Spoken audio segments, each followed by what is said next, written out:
Alright, we're all hitched up, ready to go. Time for another Road Ready Campground review. Today we're coming from Forest Service Road 302, right outside the Grand Canyon, right by what city? Tuscan. I don't know how to say it. It's not even really a city or a town, it's more like a little tourist village. We are exactly 2.5 miles from the main road, which I believe is Arizona 64, that leads you from Williams into the south entrance of the Grand Canyon.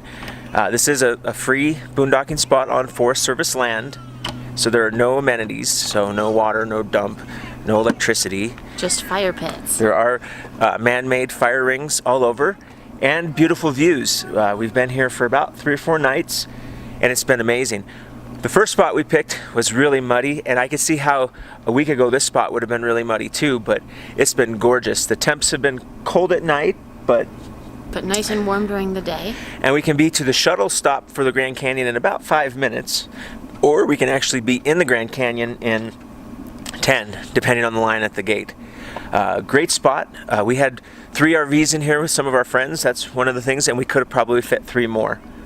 Not much else to say. The Verizon service was kind of hit or miss. When it was good, it was great. When it wasn't, it was congested because there's a lot of tourists in the area for spring break. But overall, it was pretty decent. So we are going to go ahead and head down the road. Bye-bye. Bye-bye.